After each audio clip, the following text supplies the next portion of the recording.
Bonjour, je vais vous parler de la planification urbaine en phase esquisse à l'aide de Revit Architecture.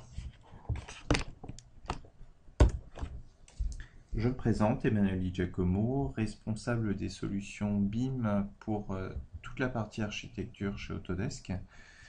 Je suis architecte et je suis chez Autodesk depuis à peu près une dizaine d'années et je suis en charge du réseau de revendeurs Autodesk ainsi que des grands clients importants en France. Nous allons voir comment à l'aide de Revit Architecture nous pouvons gérer tout un projet en fait de planification urbaine avec la possibilité de reconstituer un bâti existant et de pouvoir ainsi effectuer une planification urbaine volumétrique et programmatique. Donc on va pouvoir se servir d'un programme qu'un maître d'ouvrage nous aura fourni et totalement évaluer le potentiel d'un terrain ainsi que d'un quartier. Nous verrons que nous avons aussi, au travers de Revit, un certain nombre d'outils d'analyse, pour tout ce qui touche à l'environnement, les surfaces aussi, ainsi que les programmes affectés à chacune des surfaces de plongée. Nous verrons que nous avons accès à un certain nombre d'outils et techniques au sein de Revit Architecture qui nous permettent de géoréférencer ou géolocaliser notre projet. Et nous pouvons aussi, bien entendu, importer une map qui provient de Google Earth ou du DWG qui proviendrait d'un géomètre. Et nous allons ensuite pouvoir traiter toute la volumétrie du projet sur lequel nous allons travailler et positionner un certain nombre de garde-fous. Alors tout d'abord, l'intégration géomètre. Au sein de Revit Architecture, nous avons des outils qui nous permettent d'importer ou de lier de manière dynamique des fichiers DWG qui proviendraient d'un géomètre. Donc je vais tout de suite basculer sur Revit Architecture de manière à pouvoir vous expliquer très rapidement comment importer un DWG. Alors la première chose qu'on va effectuer, c'est vérifier ici, vous voyez sur notre navigateur de projet, que nous avons en fait toutes les vues à disposition pour pouvoir travailler. Dans Revit Architecture, par défaut, vous avez ce qu'on appelle des repères, des marqueurs de vue, les marqueurs d'élévation. Et bien, ces marqueurs d'élévation, ici, en temps normal, ils sont positionnés à peu près une cinquantaine de mètres. Là, nous les repositionnons tout simplement en les prenant comme ceci et en les déplaçant latéralement ou sur la verticale ou horizontale, de manière à pouvoir obtenir une profondeur de champ suffisante pour importer notre DWG par la suite. Donc première étape, nous allons intégrer un DWG. Donc ici, je vais me positionner sur mon plan masse. Sur ce plan masse, je vais cliquer sur insérer et je vais demander à lier un fichier CAO que je vais venir récupérer directement depuis mon dossier. Donc ici, je vais le récupérer. Je vais choisir soit une détection faite des unités en automatique, soit opter directement pour une unité si on connaît l'unité de notre de notre projet. Donc je vais faire ouvrir. Si je viens ensuite sur ma vue 3D, on peut tout à fait très rapidement venir repositionner l'axe en fait et l'angle de visualisation de notre projet. On va juste réeffectuer ici une ouverture du champ de la caméra et on va très simplement ici au niveau de la profondeur de champ désactiver la délimitation éloignée active et nous pourrions éventuellement ici demander en arrière-plan avoir un dégradé qui correspondrait au ciel si nous le souhaitions. Pour l'instant, ce qui va nous intéresser maintenant, c'est de commencer à travailler sur la ressaisie en fait du contexte existant de notre projet. Tout d'abord, ce qu'il faut savoir, c'est quand on importe un DWG de cette manière, en cliquant sur VV sur son clavier, ici on a accès aux catégories importées. Donc ces catégories importées, vous allez retrouver votre DWG et vous pouvez très bien définir que vous souhaitez désactiver un certain nombre d'éléments, un certain nombre de calque de ce fichier DWG. Une autre possibilité aussi consistera à venir ici directement cliquer sur le DWG. Vous voyez qu'on a un outil de requête qui nous permet d'aller directement savoir quel est le calque en fait concerné et éventuellement masquer ce calque dans la vue. Bien entendu, ce qui est intéressant avec l'import d'un DWG, c'est qu'ici vous voyez en général un bon fichier de géomètre bien formaté devrait contenir ici les courbes de niveau dans l'espace, ce qui nous permet éventuellement d'envisager, si nous allons sur l'onglet volume et site et si nous cliquons sur surface topographique, de créer à partir de l'importation des WG, on sélectionne l'occurrence importée et là on va définir qu'en fait on va sélectionner un certain nombre d'éléments pour pouvoir générer en fait notre terrain automatiquement. Donc vous voyez qu'ici le terrain était généré automatiquement à partir des courbes de niveau qui figuraient dans le fichier DWG. Je vais annuler cette opération comme ceci et je vais retourner ici sur la saisie de mon projet. Je vais simplement ici faire une requête sur l'axe du nord et on va le masquer dans la vue, nous n'en avons plus besoin. Je vais venir maintenant sur mon niveau 0 et là je vais pouvoir commencer à saisir tous les bâtiments existants sur notre projet. Et bien pour cela, je vais utiliser une technique de création de composants in situ que voici. Je vais prendre du modèle générique comme ceci et je vais dire bâti existant comme ceci, voilà. Et ensuite je vais tout simplement venir faire une extrusion et venir prendre ce petit outil, choisir des lignes et venir m'appuyer ici sur ces éléments là en tabulant sur mon clavier comme je le fais actuellement. Et ici je n'oublie pas de définir la profondeur 15 mètres par exemple, donc 15 m, et je termine en cliquant sur la flèche verte. Pour faire cette jonction OL, il suffit de prendre cet outil et de venir en fait repositionner correctement les éléments. Donc pour faire cette jonction OL, il suffit simplement de venir cliquer ici en utilisant cet outil de manière à venir faire notre jonction OL. Je vais finaliser cette extrusion. Je vais faire un CTRL Tab de manière à venir ici vérifier la première création faite de cet ensemble de bâtiments. Donc le contexte est relativement simple. Au niveau des matériaux, nous allons ici ajouter un paramètre qui nous permettra de définir la couleur du bâti depuis l'extérieur de la famille. Je vais dire OK, je vais valider. Ici, je vais retrouver, comme vous le voyez, ce paramètre qui nous permettra à la volée, par exemple, de venir ensuite sélectionner une couleur, comme ceci, et valider et appliquer tout simplement cette couleur à ces éléments. Bien entendu, si nous souhaitons avoir des bâtiments qui n'auront pas la même hauteur, il suffit de faire comme ceci, comme nous l'avons fait tout à l'heure, sauf que cette fois-ci, nous demanderons une hauteur de 20 mètres. Et nous allons finaliser notre création. Et bien sûr, nous n'oublions pas de définir que nous affectons ce paramètre de couleur du bâti. Donc comme vous le voyez, donc nous allons terminer cet élément-là. Comme vous le voyez, nous avons tout à fait la possibilité, alors là nous allons recréer une nouvelle caméra ici qui regardera dans l'autre sens, vue 3D caméra. Nous avons la possibilité très rapidement de redéfinir un contexte existant. Nous voici donc avec le fichier intermédiaire, avec tout le bâti qui a été ressaisi.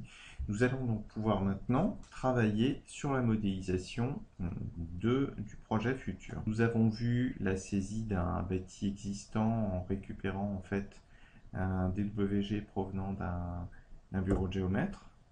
Nous allons aussi voir très rapidement comment nous pouvons intégrer un fichier Google Earth.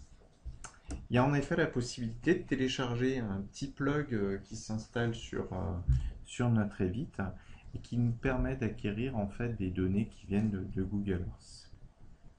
Alors, pour cela, nous allons nous positionner à un endroit particulier. Donc ici, nous allons saisir notre adresse. Donc ici, nous allons nous positionner à Marseille, puisque en fait le projet se trouve à Marseille. Donc il faut installer bien entendu l'application Google Earth. Et donc là, nous allons faire un zoom jusqu'à l'emplacement souhaité, comme ceci. Donc là, en fait, nous allons nous mettre sur le port, comme ceci. Voilà. Nous allons donc pouvoir maintenant nous repositionner sur notre projet. Donc là, en fait, petite projection que nous allons faire, nous allons repartir d'un fichier vierge. Nous allons nous mettre ici sur le plan masse. Et là, nous avons la possibilité, depuis l'onglet complément, d'acquérir depuis Google Earth, comme ceci. Voilà, donc on va prendre cette zone-là. Et là, ce qui va se passer, c'est que automatiquement, Revit va importer un bout de map qui provient de Google Earth, comme ceci, ce qui nous permettra donc par la suite, très rapidement, de venir créer nos composants, nos bâtiments existants, directement, simplement en venant se positionner sur, comment dire, les traces des bâtiments, en fait les implantations des bâtiments. Ici, on peut définir tout de suite la valeur de hauteur, donc 12 mètres. Et bien entendu, ici, si je viens activer finir la création, si j'active ici les ombres, automatiquement, j'aurai le gabarit correspondant. Et bien entendu, si je viens ici, je vais retrouver mes bâtiments en 3 dimensions. Sur la vue 3D, bien entendu, je n'aurai pas bien entendu la map que vous avez vue sur la vue de plan masse. Nous allons voir maintenant comment créer un projet directement à partir de volumes et des outils en fait de massing qu'on trouve à l'intérieur de Revit, de manière à répondre parfaitement en fait à un programme immobilier. Alors nous allons revenir ici sur sur notre projet. Donc ici nous avons notre contexte existant et nous allons nous positionner maintenant sur notre plan masse. Et nous allons pouvoir commencer à saisir le projet. Donc pour cela, je vais cliquer dans l'onglet volume et site sur volume in situ et je vais commencer à travailler sur l'hôpital qui va se trouver sur la parcelle centrale.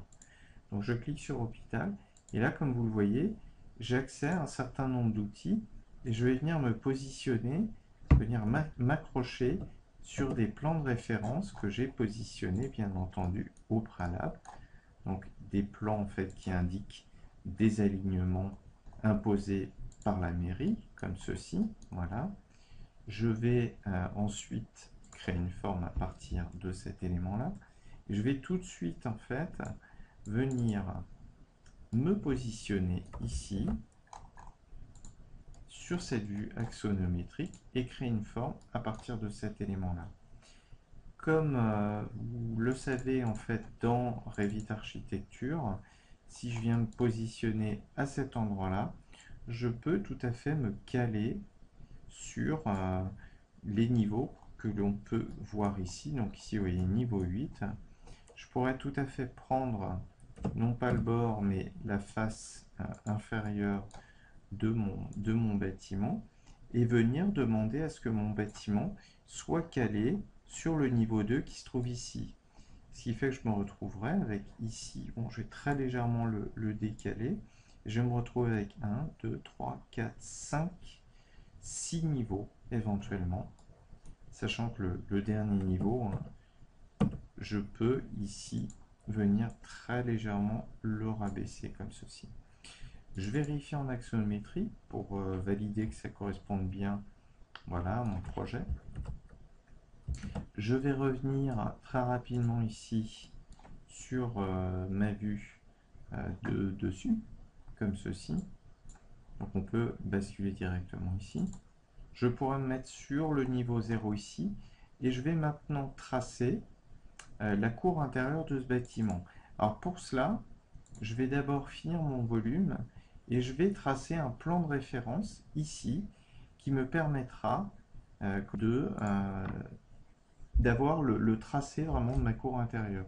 Donc ici, je peux prendre plan de référence, et je vais venir tout simplement ici, tracer quelque chose qui sera à 25 mètres en fait, par rapport à cette limite extérieure.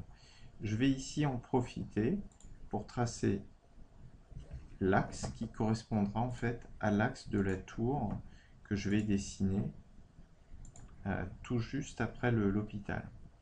Donc je vais créer la cour intérieure de mon projet qui se trouve ici. Donc je vais venir le rééditer in situ, et là je vais venir m'appuyer encore une fois sur l'intersection de ces de ces plans de référence. Voilà, et je vais basculer sur l'axonométrie comme ceci. Là je suis sur la perspective. Là vous voyez, je vois en fait cette face que j'ai tracée. Je peux tout à fait directement demander un vide automatiquement, et ce vide en fait viendra tout simplement percer ce bâtiment. Une fois ce bâtiment réalisé, je vais pouvoir finir en fait le volume et commencer à le sélectionner et demander à ce que on ait un niveau qui parte en fait, on avait dit du niveau 3, 4, 5, 6, 7, nous étions R plus 5 ou R plus 6. On va juste valider si nous retirons ici ce niveau-là. Oui, nous avions un niveau en trop. Il nous manque juste un niveau, ce sera le niveau 2, bien entendu, qui voilà, va se trouver ici. Donc voici notre premier bâtiment, comme ceci. La première chose en fait qu'on va vouloir faire, bien entendu, c'est déjà voir, en fait, analyser quelle est la surface que nous avons affectée sur ce bâtiment. Pour cela, nous allons faire une nomenclature ici. Nous allons faire un clic droit, nomenclature, quantité. Nous sommes dans un volume, nous allons faire une nomenclature de sol de volume. Nous allons demander ici le niveau, le type, c'est-à-dire le nom du bâtiment, la surface au sol et l'utilisation. Nous allons éventuellement inverser tous ces éléments, donc volume, type, nous allons remonter, le niveau, la surface au sol et l'utilisation. Dans le tri regroupement, nous pouvons trier par volume et type, puis par niveau, comme ceci. Nous allons demander à ce qu'il y ait un en-tête, comme ceci. Et nous allons donc aussi demander les totaux, un pied de page, titre, nombre et totaux, éventuellement une ligne vierge. Nous n'oublions pas ici, surface au sol, de calculer les totaux. Nous allons déjà vérifier ce que ça donne. Donc ici, pour notre hôpital, nous avons tous les niveaux, les surfaces par niveau. Pour l'instant, l'utilisation n'est pas encore active. Nous allons voir cela juste maintenant. Alors, pour tout ce qui concerne l'utilisation, chacun de ces sols, en fait, peut être sélectionné. Ici, je les sélectionne avec ma touche CTRL, comme ceci. Et je peux définir qu'au niveau de l'utilisation, ce sera de l'hôpital, comme ceci. Nous allons demander à ce que les deux derniers niveaux soient les bureaux, comme ceci. Voilà. Comme ça, si nous retournons ici sur notre nomenclature, que voici, nous allons trouver automatiquement l'utilisation. Nous allons maintenant retourner sur notre vue 3D et nous allons tracer ici une tour dans laquelle en fait nous allons faire des bureaux. Alors pour tracer cette tour, nous allons revenir ici sur notre vue en plan masse comme ceci, et là nous allons volume et site, créer un autre volume. On va l'appeler tour bureau, comme ceci. Bureau et logement. Et maintenant, nous allons prendre un polygone dont nous définirons qu'il a 4 côtés. Il se mettra sur le niveau 0 comme ceci. Voilà. Donc en fait, on va demander à ce que ce soit simplement comme ceci. Voilà. Et là, nous allons rebasculer sur notre axo. Et là, nous allons demander une extrusion que nous allons ici calibrer comme ceci. Éventuellement, nous pouvons nous mettre sur l'élévation sud de manière à contrôler vraiment correctement la hauteur de cet élément-là. Nous allons nous mettre sur le plan masse et nous pouvons modifier ce profil de manière éventuellement à faire une homothétie. Donc en prenant cet élément-là, nous allons faire une homothétie que nous allons valider, ce qui nous permettra ensuite de contrôler en fait la position et la géométrie de notre tour.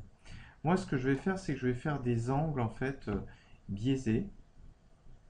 Alors pour cela, je vais venir ici prendre cet élément-là et définir que je vais travailler à cet endroit-là.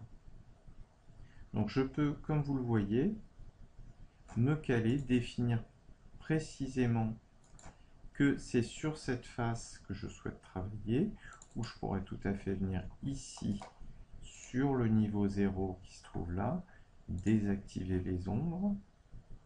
Voilà, et là je pourrais me mettre à 45 degrés, comme ceci. Si je vérifie sur l'axonométrie, j'ai bien ma première, mon premier triangle qui se trouve ici. Et je vais faire le deuxième triangle à cet endroit-là. On va le faire tout petit peu plus grand cette fois-ci. Et l'autre d'ailleurs, on va simplement, vous voyez, prendre ici cet angle et venir le rétrécir comme ceci. Ce qui nous permettra ensuite de prendre ces deux facettes et de créer une forme à partir de ces deux éléments, de manière à venir biaiser totalement l'angle de la tour.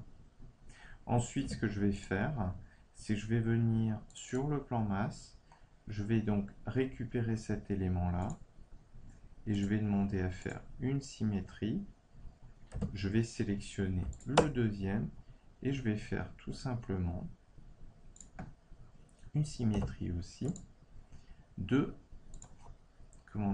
ce triangle-là, comme ceci. Même chose pour l'autre côté. Et là, nous allons contrôler en axonométrie. Cet élément étant sélectionné, on peut tout à fait, dans ses propriétés, demander à ce que ce soit un vide et non pas un solide. Même chose pour celui-ci, que ce soit un vide et non pas un solide. Je vais le faire pour chacun des angles, comme ceci. Donc ici, nous allons nous transformer dans ses propriétés en vide. Donc voilà notre tour, hein. On a vraiment tout ce qu'il nous faut. Donc maintenant, ce qu'on va faire, c'est qu'on va pouvoir terminer ce volume, sélectionner notre tour, activer les soldes de volume, comme ceci, demander à ce que le 0, le niveau intermédiaire 1 ne soit pas utilisé, activer ici tous les niveaux. Vous voyez qu'il en manque quelques-uns. On peut tout à fait ici rajouter le dernier comme ceci. Voilà.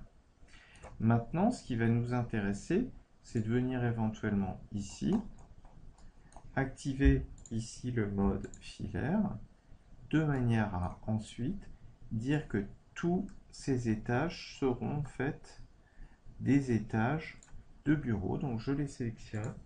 Et là, je vais dire que nous sommes en présence de bureaux.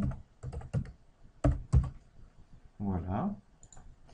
Les derniers niveaux seront du logement.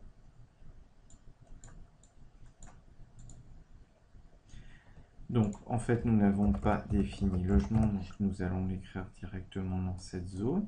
Et il nous reste simplement ici à définir que le premier, le deuxième, le troisième, le quatrième étage seront des commerces. Ça va nous permettre en fait d'aller très rapidement, ici si nous rebasculons en mode réaliste, vérifier sur notre nomenclature où nous en sommes du respect finalement du programme du projet. Donc ici, nous pourrons éventuellement rajouter du logement et nous avons bien rempli tous ces éléments-là. Donc on peut contrôler vraiment en temps réel le contenu de notre programme. Dernière chose par rapport à ce respect, si vous voulez, des contraintes du projet. Donc vous voyez qu'on peut aller du plus simple au plus complexe. On l'a vu sur une tour comme ceci. Mais on pourrait tout à fait avoir un programme un peu plus complexe avec des formes molles. Donc nous allons pour ça simplement venir ici sur Revit et juste pour que vous puissiez le constater aussi. Nous allons à partir en fait toujours de cet élément là ici venir faire un troisième volume qui sera le centre commercial comme ceci. Et bien notre centre commercial, on peut tout à fait ici venir tracer un bâtiment que nous allons extruder comme ceci. Voilà. Et là, en fait, nous allons faire une forme très légèrement molle. Donc, on va utiliser une spline que nous allons caler sur cette passe arrière de notre bâtiment. Alors, ce qu'il faut, c'est bien entendu, lorsque nous traçons ce type d'élément, c'est être sûr de se caler parfaitement sur les extrémités de chacun des éléments, de manière à ce que ici, Revit soit en mesure de pouvoir en fait refermer la face qui se trouve là, et ensuite, bien entendu, pouvoir créer ce type de forme, pouvoir ajouter un profil, voire même deux. Et ce profil, nous pouvons le modifier, bien entendu. Donc ici, on pourrait tout à fait revenir à cet endroit-là. Voilà. Et venir ensuite supprimer cet élément et venir éventuellement retravailler. Ici, vous voyez, venir étirer ces éléments-là ou venir très simplement modifier ce profil-là lui aussi et éventuellement venir rajouter une spline qui serait très légèrement différente par rapport à celle qui était auparavant. Valider en fait cette forme et rajouter donc cet élément là comme ceci, de manière à finaliser en fait notre volume. Et ici venir simplement dire à Revit, voilà, nous aurons quelque chose qui fera en fait 4 ou 5 niveaux à l'intérieur.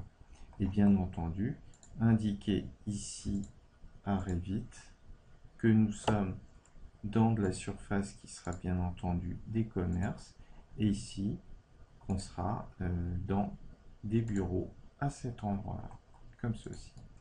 Donc nous avons ici réalisé l'ensemble de nos bâtiments. Nous pouvons vérifier une dernière fois ici sur les nomenclatures de sol de volume. Centre commercial, hôpital, tour de logement, comme ceci. Nous avons vraiment tous les éléments à notre disposition. Donc nous connaissons, nous maîtrisons totalement notre programme. Si je retourne ici sur mon slideshow, donc vous voyez qu'on peut faire vraiment des choses complexes.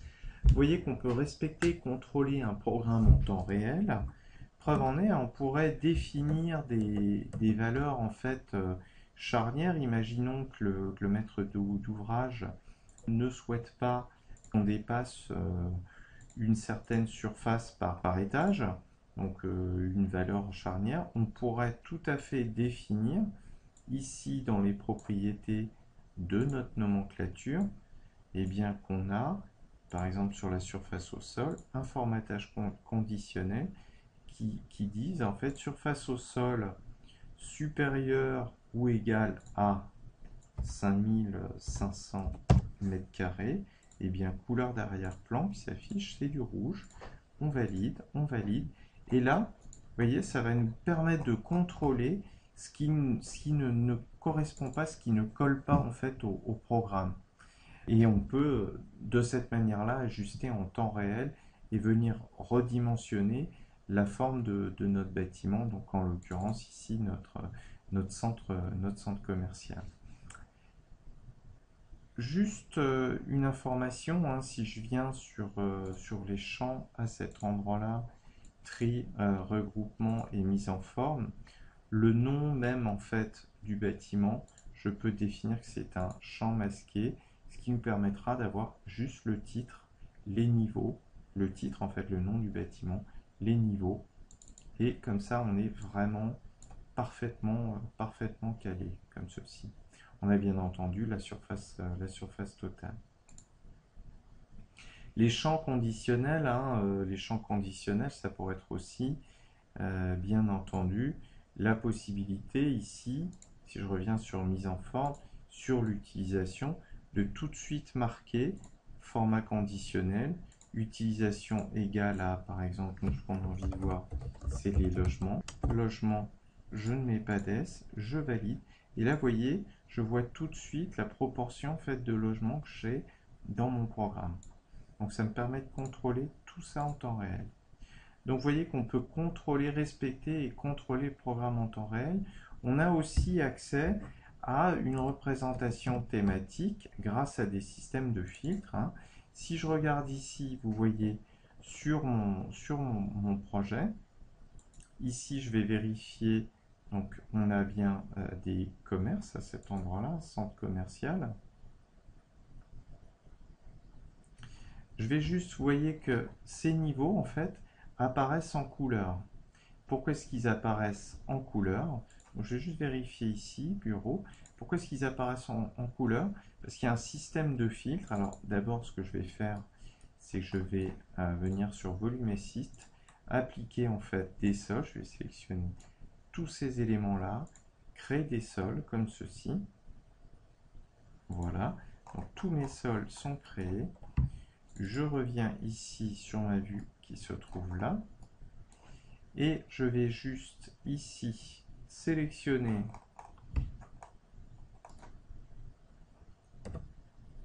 le sol qui se trouve là, donc bureau. Donc ici on est sur du commerce. On va donc sélectionner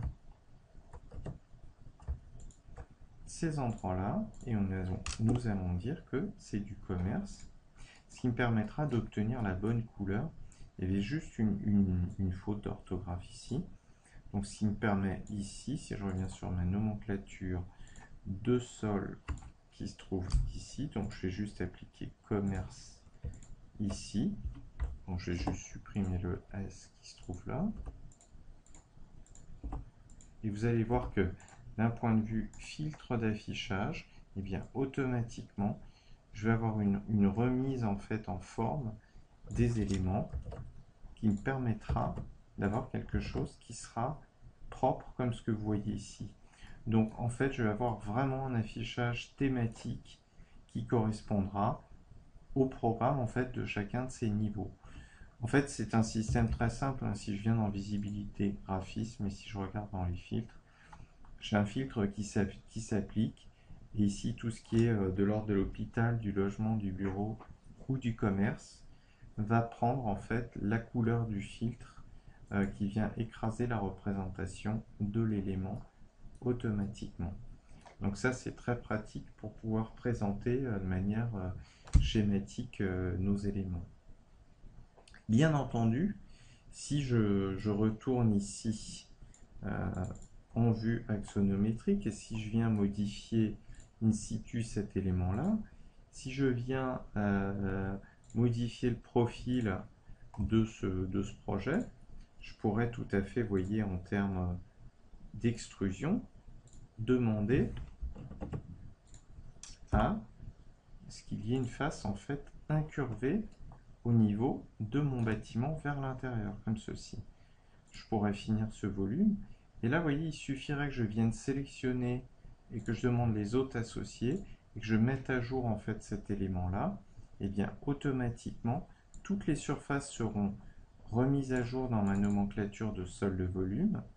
Donc, comme vous le constatez sur l'hôpital, je n'ai plus les mêmes surfaces d'un niveau à un autre.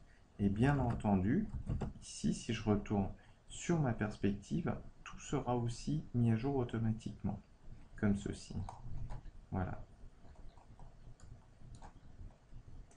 La dernière chose que je vais vous montrer, c'est les outils pour le développement durable, notamment la possibilité de faire des études d'ensoleillement, très simple en fait sur Revit. Bien pour ça, on va activer ici notre soleil. Alors ici, je vais juste désactiver temporairement mon gabarit de vue comme ceci, de manière à pouvoir activer les paramètres du soleil, demander à ce que ce soit sur plusieurs jours, du lever au coucher du soleil. On va dire qu'on est du 1er mars 2012 au 2 mars 2013, comme ceci. On va demander à ce que ce soit une journée, donc pour avoir 367, je valide, et là, je vais pouvoir prévisualiser l'étude d'ensoleillement, simplement en recliquant ici sur cette petite tête de lecture. Et là, vous voyez, je vais voir le parcours du soleil sur une année calendaire, et je vais voir l'impact en fait des ombres portées sur mon projet, comme ceci. Et je pourrais exporter, bien entendu, cette animation, si je le souhaite, au format AVI, simplement en exportant ici, image et animation, l'étude d'ensoleillement. Dernière chose, bon, je vais repasser paramètres du soleil sur une journée. Dernière chose, ici, dans l'onglet Analyser, vous avez la possibilité d'activer, alors il faut être sur la vue bien entendu correspondante, par exemple une axonométrie. Vous avez la possibilité d'activer le modèle énergétique et d'exécuter une simulation énergétique en fait sur l'un ou sur plusieurs de vos bâtiments, de manière à obtenir en fait un rapport de performance énergétique de votre projet qui vous donnera la consommation en gaz et en électricité, l'empreinte carbone, la hausse des vents et tout un certain nombre d'informations sur la consommation de votre bâtiment. Voilà, merci. Donc vous avez tous les éléments nécessaires pour pouvoir utiliser Revit en planification urbaine. Comme vous avez pu le constater, il y a vraiment tous les outils d'intégration de données existants sur le marché. Intégration géomètre, géoréférencement, intégration de données 2D, 3D, outils de modélisation puissants, parfaite maîtrise du programme du projet, être capable ensuite de traiter ces données et de les maîtriser de manière à pouvoir communiquer de manière effective avec votre maître d'ouvrage. Merci et à bientôt.